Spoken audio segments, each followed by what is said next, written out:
अलीगढ़ के फतेहपुर राजपुर में किसानों और वैज्ञानिकों के बीच हुआ संवाद। भारतीय कृषि अनुसंधान केंद्र पूसा द्वारा किसानों को दिए गए उन्नत बीज, साथ ही दी गई स्प्रे मशीनें। ग्राम प्रधान एडवोकेट संजय दिवाकर के नेतृत्व में आयोजित हुआ कार्यक्रम। अनेक किसानों और वैज्ञानिकों ने लिया भाग। विकसित कृषि संकल्प अभियान के तहत आयोजित हुआ कार्यक्रम।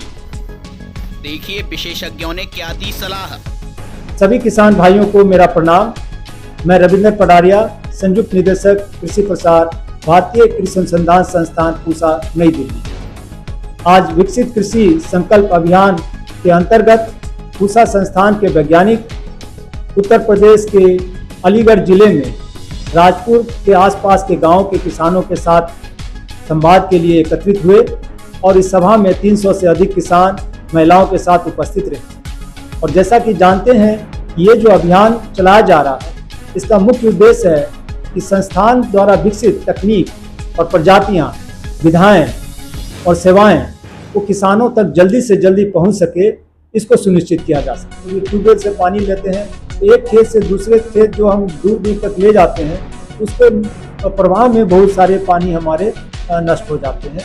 तो हम लोगों ने बताया कि कन्वेंस यानी कि प्लास्टिक पाइप या किसी इस तरह के पाइप के माध्यम से ले जाएं, ताकि पानी इधर उधर हमारा बर्बाद ना हो। उसी तरह से ड्रिप इरिगेशन, जिसको सूक्ष्म सिंचाई कहते हैं, उसके बारे में बताया है कि जहाँ तक संभव हो, चाहे सब्जी खेती में या अन्य फसलों में जहाँ तक संभव हो, चाहे स्प्रिंकलर जो फव्वारा विधि है उसको लगाएं या ड्रिप की व्यवस्था करें। साथ साथ हम लोग ये भी बताते हैं कि कहीं कहीं हम लोग देखें कि मल्चिंग कर सकते हैं, जो फसल अवशेष रह जाता है उसका इस्तेमाल करके कहीं कहीं हम लोग पानी की बचत कर सकते हैं। इस तरह से पूरा समेकित व्यवस्था पर चर्चा की। साथ साथ फसल विविधीकरण पर भी जोर दिया गया। कई किसान सिर्फ धान गेहूं पर आश्रित रह जाते हैं, लेकिन आगे की जो हमारी ज़मीन है उसको नष्ट को बचाने के लिए हम लोगों ने कहा कि बीच में मूंग की खेती करें। तो कम अवधि वाली मूंग की फसल दी गई है और मूंग के बाद इन लोग धान पे चले आए। तो मूंग लगाने से उनको फसल भी एक अतिरिक्त मिल गया, साथ साथ जमीन में उर्वरता भी बढ़ जाएगी। उसी तरह से हम लोगों ने ये भी बताया कि आप किसान भाई, आप ये देखें कि रसायन का उपयोग कम से कम, इसलिए समेकित कीट प्रबंधन पर विशेष बल दिया। कीट और रोग का व्यवहार जो बदलते मौसम के कारण उसमें भी बदलाव हो रहा है, उस पर ध्यान में रखें। इसलिए किसान भाइयों को ये सचेत किया गया, पहले देखें कि किस स्तर का कीट है, कितना उसका स्तर बढ़ा है, उसके हिसाब से निर्णय लेकर के छिड़काव करें और छिड़काव उतना ही करें जितना ज़रूरत है। कई बार लोग सोचते हैं कि पूरा का पूरा 2-3 बार छिड़काव कर दें ताकि नष्ट ना हो, वैसा ना करें। इससे पर्यावरण और स्वास्थ्य पर बुरा असर पड़ता है।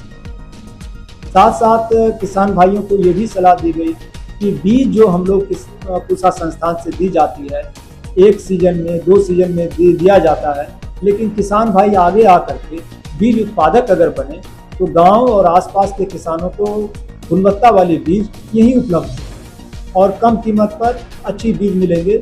इसके लिए कुछ युवाओं को आगे होना होगा जो पूसा संस्थान से प्रशिक्षण लेकर के बीज उत्पादन पर आगे बढ़ सकें। उसी तरह से महिलाओं को रुचि दिखा, उनको हम लोगों ने बताया कि किस तरह से आप आंगनबाड़ी से जुड़ करके या आसपास जो छोटा घर के आसपास ज़मीन है वहाँ पर कुछ सब्जियों की खेती इस तरह से लगाएं कि घर में जो खाने वाली चीज़ें हैं तो आपको घर पे ही शुद्ध रूप से मिल जाए, और सब्जी की खेती को बढ़ावा देने के लिए भी उत्साहित किया। साथ में उनकी आजीविका को और आगे बढ़ाने के लिए हम लोगों ने बताया कि आप ग्रुप में मिलकर, समूह में मिल करके किस प्रकार मशरूम की खेती हुआ या अन्य कोई जो डेयरी के हैं उनके उत्पाद बनाने की चीज़ों पर, इस पर भी जोर दे करके महिलाएं अपना आमदनी बढ़ा सकें। तो मुख्य रूप से ये जो अभियान चला, इसमें किसान बहुत उत्साहित थे और हमारे पूसा संस्थान के साथ आसपास के किसान कृषि विज्ञान केंद्र और राजकीय विभाग भी आसपास के गाँव में साथ साथ चल रहे हैं। और जो राजकीय व्यवस्था है या सरकार की जो स्कीम है उसके बारे में किसानों को बताया गया।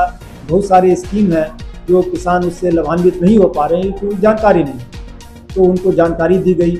इससे क्या होगा कि जो स्कीम में किसानों के लिए बनाया गया उन तक पहुंचेगा, किसान भाई भी इससे जागृत होंगे कि इसका इस्तेमाल करके, इसका प्रयोग करके अपने जीवन को अच्छा बना पाएंगे, अपनी खेती को सुदृढ़ करेंगे।